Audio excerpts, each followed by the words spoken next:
One of the famous most famous celebrities of India Shilpa Shetty के husband mister Raj Kundra, जो खुद अपने आप में एक बहुत बड़े बिजनेसमैन कहलाए जाते हैं। रिसेंटली उनका अरेस्ट होता है, पोर्नोग्राफी के उनके ऊपर एलिगेशंस लगाए जाते हैं। सो ये आज की डेट का एक बहुत बड़ा हॉट न्यूज चल रहा है। कुछ और फेमस सेलिब्रिटीज का नाम हमको सुनने को मिल रहा है, लाइक पूनम पांडे, गहना वशिष्ठ, शर्लिन चोपड़ा, सागरिका। ये सारे फेमस सेलिब्रिटीज किस तरह के एलिगेशंस लगा रहे हैं। राज कुंद्रा को मुंबई पुलिस अरेस्ट करती है। 4 मेजर सेक्शंस उन पर लगाए जाते हैं आईपीसी के, section 34, 420, 292 and 293। Section 67 IT act का लगाया जाता है। Indian representation of women act लगाया जाता है, राइट। तो इस इन सारे मेजर सेक्शंस में क्या है, किस एस्पेक्ट से ये सेक्शंस लगाए गए, उसको हम डिस्कस करेंगे। So hello everyone, hello aspirants, this is Shreyas from फूजन, वन ऑफ योर मेंटर्स। तो गाइस, आज के इस वीडियो में लॉ के एस्पेक्ट से काफी सारे लॉ एस्पिरेंट्स के लिए बहुत ज्यादा इंपॉर्टेंट सेक्शन है यहाँ पर। उसके लीगल इम्प्लीकेशंस क्या हैं, किन बेसिस पर, किन एलिगेशंस पर ये चार्जेस लगाए गए हैं, वो सारी चीजों को आज के इस वीडियो में डिस्कस करेंगे। तो वीडियो को लास्ट तक जरूर देखें और सब्सक्राइब करें हमारे चैनल को for all the latest updates. चलिए स्टार्ट करते हैं। पूनम पांडे का एक स्टेटमेंट आता है, working with Raj Kundra was the biggest mistake of my life.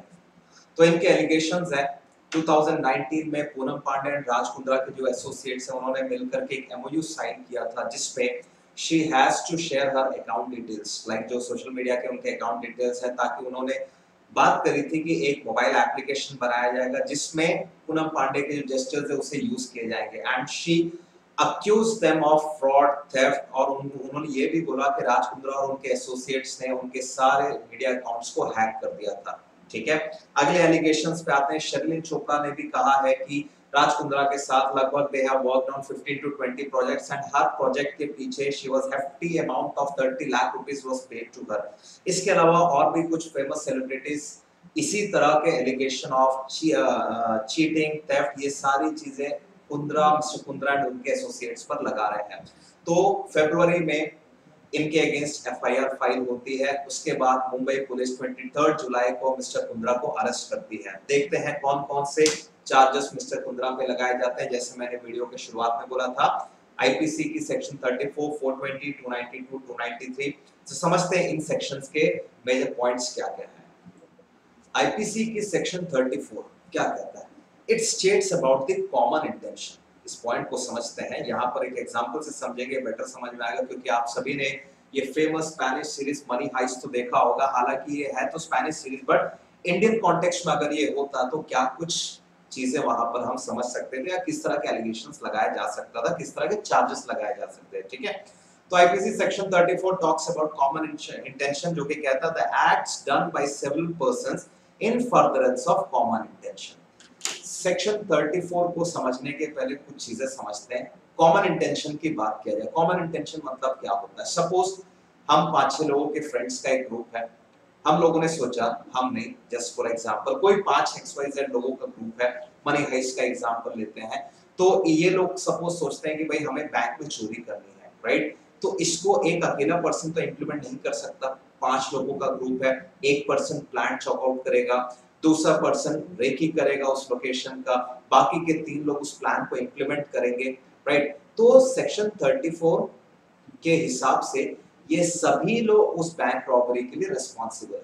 सिर्फ वो आखिरी के 3 लोग जिन्होंने ये रॉबरी को इंप्लीमेंट किया है, रॉबरी को किया है, उन्हीं के ऊपर ये सेक्शन 34 नहीं लगाया जा सकता, बिकॉज इन सभी 5 लोगों के ग्रुप में हर एक का कॉमन इंटेंशन ये था, they wanted to rob this bank, right? That's why money heist का मैंने एग्जांपल लिया। सेकंड थिंग, सेक्शन 34 अपने आप में कोई सब्सटैंटिव एविडेंस नहीं होता, it's just rule of evidence. ठीक है, ये हमेशा दूसरे चार्जेस के साथ लगाए जाते हैं। जैसे सेक्शन 302 अटेम्प्ट टू मर्डर का केस बनता है आईपीसी के सेक्शन 302, तो मर्डर के साथ साथ सेक्शन 34 को भी एसोसिएट कर दिया जाता है। सपोज 5-6 दोस्त लोग बोल रहे हैं कि भाई आप में से किसी एक का झगड़ा हो गया किसी एक बंदे के साथ, तो बाकी लोग मिल करके प्लान कर रहे हैं कि हाँ भाई इसका मर्डर करना है, तो हम इसको प्लान कैसे करें?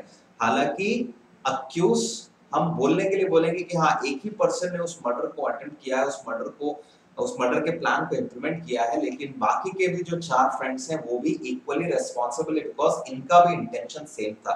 So the point is section 34 common intention के लिए लगाया जाता है, जो अपने आप में फुल प्रूफ नहीं है, सिर्फ अकेले सेक्शन 34 कभी भी नहीं लगाया जाता। ठीक है, तो सेक्शन 34 मैं उम्मीद करता हूं आपको समझ में आ गया। नेक्स्ट सेक्शन देखते हैं आईपीसी का सेक्शन 420, जिसे हिंदी में 420 कहते हैं। चीटिंग का केस लगाते हैं। कई बार हम बोलते हैं यार वो तो फ्रॉड है, वो 420 करता है, प्रॉपर्टी के पेपर्स उसने फ्रॉड प्रेजेंट किए, 420 का मामला लगता है। तो समझते हैं सेक्शन 420 क्या कहता है। सो सेक्शन 420 का टेक्स्ट कहता है, cheating and dishonestly inducing delivery of property. Whoever cheats and thereby dishonestly induces the person deceived to deliver any property to any person, alter or destroy the whole or any part of a valuable security, yeah, anything which is signed or sealed which is capable of being converted into a valuable security shall be punished with imprisonment of either description for a term which may extend to 7 years and shall also be liable fine। ठीक है, देखिए तो section 420 बोलता क्या है। Section 420 cheating से related है, and that to dishonestly inducing the person. Example से समझते हैं। सपोज आपके पास फंड्स हैं, एक प्रॉपर्टी डीलर आपके पास आता है और ऑलरेडी सेल की हुई लैंड को आपको दिखा करके बोलता है कि सर ये लैंड बहुत बहुत बढ़िया लैंड है, आने वाले समय में इसकी प्रॉपर्टी वैल्यू अच्छी खासी बढ़ जाएगी, और आपको लैंड दिखा करके उस लैंड को सस्ते दाम में आपको बेचता है। अब यहाँ पर वो आपको इंड्यूस कर रहा है कि इस लैंड के बदले में आप उसे पैसे दीजिए। तो ये सेक्शन 420 के against cheating as well as dishonestly वो आपको इंड्यूस कर रहा है ताकि आप उसे अपने पैसे दें। ठीक है, तो इस तरह का जो भी चीटिंग का मामला होता है उन सभी को सेक्शन 420 के चार्जेस उसमें लगाए जा सकते हैं। राइट, जिस केस के बारे में, जिस अरेस्ट के कॉन्टेक्स्ट में हम बात कर रहे हैं, सपोज उसी कॉन्टेक्स्ट के एग्जांपल लेकर के हम बात करते हैं। सपोज किसी एक कंपनी कोई एक फिल्म स्टार या सेलिब्रिटी के साथ कुछ एक कॉन्ट्रैक्ट साइन करती है या बोलती है कि हम आपके साथ मिल करके एक नया ऐप लॉन्च करेंगे, जिस ऐप में आपके परफॉर्मेंसेस होंगे या आपका वीडियोस वगैरह प्ले किया जाएगा और उसमें आपको पार्टनरशिप भी दिया जाएगा। और इस तरह के कमिटमेंट करने के बाद भी अगर उन्हें पार्टनरशिप नहीं दी जाती है तो this is also a type of cheating, जिसपे सेक्शन 420 के चार्जेस लगाए जा सकते हैं, जिसमें 7 साल तक की सजा भी सुनाई जाती है। So this is section 420। आगे गाइस, आईपीसी के सेक्शन 292, 293 एंड 294 ये तीनों ही सेक्शंस ऑब्ससीनिटी के बारे में बात करते हैं। सेक्शन 292 कहता है, एक बार इसके टेक्स्ट को रीड करते हैं, something shall be deemed as obscene if it is lascivious or appeals to the prurient interest। lascivious word का मतलब होता है समथिंग lewd or lustful। ठीक है, तो आईपीसी की ये धारा कहती है of any person by any means, किसी भी तरह के obscene objects, वो बुक्स के फॉर्म में हो सकता है, वो प्रिंट फॉर्म में हो सकता है, किसी भी तरीके का ऑब्सीन ऑब्जेक्ट पब्लिक प्लेस में अगर सेल कर रहा हो, रेंट कर रहा हो, डिस्ट्रीब्यूट कर रहा हो, that person shall be punished under this section. IPC section 293, this is also related to obscenity. 292 में हमने देखा कोई भी ऑब्सीन ऑब्जेक्ट पब्लिक प्लेस में अगर रेंट किया जा रहा है, सेल किया जा रहा है, उससे रिलेटेड था। लेकिन 293 क्या कहता है? 293 कहता है इसी तरह के ऑब्सीन ऑब्जेक्ट्स को अगर कोई पर्सन यंग पर्सन को किसी भी तरीके से देता हो, सेल करता हो, डिस्ट्रीब्यूट करता हो, यंग पर्सन को यहाँ पर डिफाइन किया गया under the age of 20 years. तो ऐसे किसी पर्सन को, ऐसे किसी लड़कों को, किसी एडल्ट्स को, यंगस्टर्स को अगर वो पर्सन इस तरह के ऑब्सीन ऑब्जेक्ट्स देता हो, देन उसके अगेंस्ट सेक्शन 293 के चार्जेस लगाए।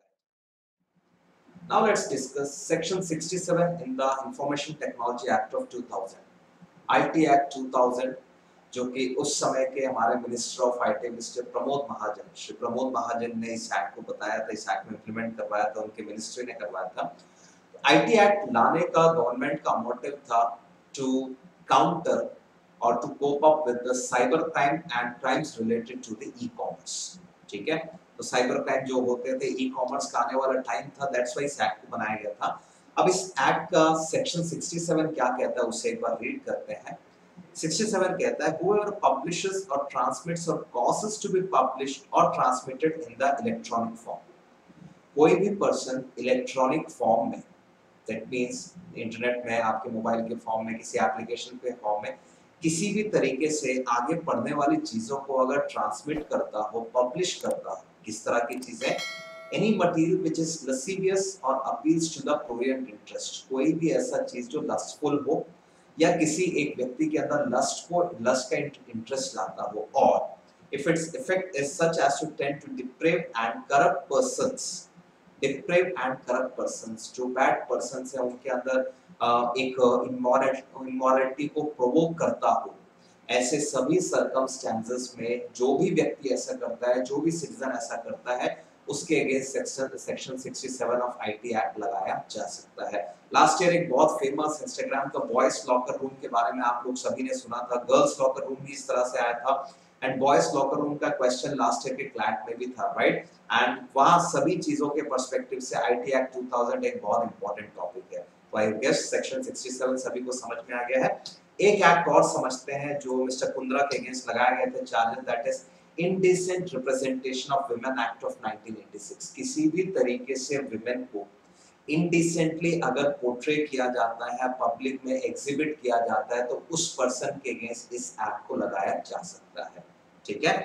Alright guys, so this was the brief description of all the charges that were pressed against Mr. Raj Kundra, जिनका अरेस्ट हुआ है, उनके एसोसिएट्स को भी अरेस्ट किया जा रहा है, उनके अगेंस्ट भी पूछताछ चल रही है, ठीक है। तो इसी के साथ इस वीडियो को हम यहीं पर रोकते हैं। हमारे चैनल को आप लोग सब्सक्राइब जरूर करें ताकि जो भी लेटेस्ट अपडेट्स आए वो आप तक जरूर मिले। So that's all from this video, thank you, bye bye.